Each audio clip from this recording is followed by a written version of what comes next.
자, 6학년 1학기 사회시간입니다. 우리나라의 정치발전 대단원 1단원에서 이제 세 번째 주제입니다. 세 번째 주제는 민주정치의 원리와 국가기관의 역할이라고 하는 주제를 가지고 다루도록 할 거예요. 우리 교과서 51쪽에서 53쪽을 펴시면 될 것 같아요. 이번 시간에 다룰 내용 알아볼까요? 국민주권의 의미를 알아보고요. 국민주권을 지키려는 노력, 국민주권을 지키기 위해서 우리가 어떻게 노력을 해왔는가, 우리가 배운 내용이에요. 지금까지 그걸 다시 한번 정리하는 시간을 가지도록 하겠습니다. 자, 국민주권에 대해서 알아보기 전에 먼저 우리나라 헌법, 법 중의 법, 최고의 법, 헌법을 들여다볼게요. 법 중의 법, 모든 법에 우선하며 모든 법보다 가장 위에 있는 법, 헌법, 그 가운데서도 헌법의 머릿말, 이렇게 되어 있습니다. 유구한 역사와 전통을 가진 우리 대한국민은 선생님, 대한국민이 아니라 대한민국 아닌가요? 아닙니다. 대한국민이 맞습니다. 맞고요. 우리나라 헌법에서는 우리나라를 일제강점기 국민들이 불의에 저항하였던 3.1운동의 정신과 그 결과로 수립된 대한민국 임시정부를 시작으로 보고 있어요. 자, 이때는 일제에 의해서 나라를 빼앗겼던 시절이었으나 우리 국민이 있었기에 임시정부를 수립할 수 있었죠.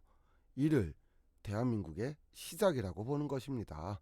그래서 대한민국은 이렇게 안 하고 대한국민은 이렇게 했어요. 헌법 머릿말에서부터 이미 국가의 권력, 국가의 주인 된 권리, 주권이 국민에게 있다라는 걸 말하고 있는 거죠. 자, 제1조 1항 대한민국은 민주공화국이다. 선생님, 민주주의는 알겠는데 공화국은 뭐예요? 라고 물어보면 이 공화국을 설명하려면 너무 오래 걸려요. 그래서 간단하게 설명할게요. 공화국은 국가 제도 중에 하나인데 주권, 주인된 권리를 국민에게 부여하는 어떤 국가 제도, 그 정도로 이해를 하시면 될 것 같아요. 자, 우리 헌법 1조 1항에서 대한민국, 우리나라는 민주공화국이다 이렇게 했어요. 그래서 민주주의 제도를 채택하고 있으면서 국민에게 주권을 주는 나라, 주권이 국민에게 있는 나라, 이렇게 하는 게 맞겠죠. 자, 제1조 2항 보충 설명하고 있습니다. 대한민국의, 우리나라의 주권은, 주인된 권리는 국민에게 있고 모든 권력은 국민으로부터 나온다, 이렇게 말하고 있죠. 자, 이렇게 해서 우리 헌법에서 이미 우리나라를 주인된 권리, 주권이 국민에게 있다라는 걸 선언을 하고 있다라는 얘기가 되겠습니다. 자, 그럼 국민주권이 뭔가요? 좀 정확하게 설명을 해주세요 라고 하면은 교과서 52쪽에 설명이 나와 있어요. 국민이 나라의 주인으로서 나라의 중요한 일을 스스로 결정하는 권리, 그것을 국민주권이라고 합니다. 선생님, 나라의 중요한 일을 국민이 스스로 어떻게 결정하죠? 그런 거는 저기 정치하시는 대통령이나 장관이나 뭐 이런 사람들이 하는 거 아닌가요? 아닙니다. 이런 국민의 권리를 행사하는 대표적인 것이 바로 선거와 투표죠. 모든 국민이 나라의 중요한 일을 다 같이 모여서 결정할 수 없기 때문에 선거와 투표를 통해서 나라의 중요한 일을 결정하는 사람, 즉 대표자를 뽑고요. 그 사람이 국민의 뜻에 따라 국민들을 위한 정책을 펴는 것이지요. 대통령뿐만 아니라 국회의원도 국민이 뽑고요. 지방자치단체장, 그러니까 시장, 도지사 이런 사람들도 국민이 뽑아요. 그러니까 이 국민이 뽑은 사람들이 국민의 뜻을 받아서 나라의 중요한 일을 하는 겁니다. 자, 이런 주권을 지키기 위한 노력은 우리나라는 일제강점기에 빼앗긴 우리나라의 주권을 찾기 위해서 국민들이 3.1운동을 했었죠. 또한 이승만 정권의 부정선거에서 정당한 선거 결과를 얻어서 국민들의 뜻에 맞는 정치를 하도록 주권을 찾기 위한 4.19 혁명이 있었습니다. 그리고 전두환 정권의 독재에 저항하고 민주주의를 요구하고 국민 주권, 즉 주권을 다시 국민에게로 되돌려 달라고 했던 5.18 민주화 운동과 6월 항쟁을 통해서 대통령 직선제를 이끌어냈었죠. 이런 것들이 모두 우리 국민들이 국민 주권을 찾기 위한, 지키기 위한 노력이었다고 보면 됩니다. 자, 그런데 국가의 권력은 너무 강해요. 너무 강하기 때문에 이런 막강한 국가 권력을 정부, 국회, 법원이 셋으로 쪼개서 나누어서 권력을 행사하도록 합니다.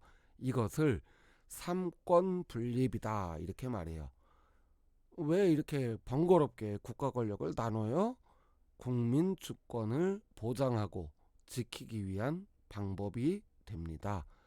자, 그런데 어떤 사람이 저요, 귀찮아요, 먹고 살기 힘들어요, 정치에 관심도 없고 뭐 주권 뭐 주권이 나한테 있다니까 그런가 보다 하는 거예요. 뭐 정치하시는 똑똑한 분들이 알아서 잘 하겠죠. 그러니까 정치를 하겠죠. 만약 국민들이 이렇게 생각을 한다면 어떤 일이 벌어질까요? 그렇다면 우리가 앞서 배운 대로 힘들게 노력하고 지키고 찾은 국민주권을 또다시 독재자에게 빼앗기고 국민을 우습게 하는 정치가 나타나게 될 것입니다. 권리 위에 잠자는 자는 보호받지 못한다. 독일의 법학자 예링이 한 아주 유명한 말입니다. 아무리 국가의 권력이 국민에게 있다고 해도 국민 스스로가 그것을 지키려고 노력하고 적극적으로 권리를 행사하지 않는다면 있으나 마나한 주권이 되겠죠. 우리 모두가 국민주권의 의미와 민주주의의 의미를 바르게 알고 자신의 권리를 정당하게 행사하고 지키기 위해 노력해야 되겠죠. 자, 오늘 배운 내용 핵심 정리하겠습니다. 국민이 국가의 주인으로서의 권리를 지님, 이것을 국민주권이라고 한다고 했죠. 민주국가에서 국민 스스로 주인의식을 가지고 적극적으로 권리를 행사하기 위해 노력해야만 된다, 이렇게 얘기했습니다. 자, 이렇게 해서 오늘 국민주권에 대해서 알아봤고요. 다음 시간에는 국가의 막강한 권력을 셋으로 쪼갰다라고 했죠. 그래서 첫 번째 시간으로 그 국가 권력 중에 하나를 담당하고 있는 국회는 도대체 무슨 일을 하는가? 우리 교과서 54쪽과 57쪽의 내용을 가지고 공부하도록 하겠습니다. 오늘 공부 여기서 마칠게요.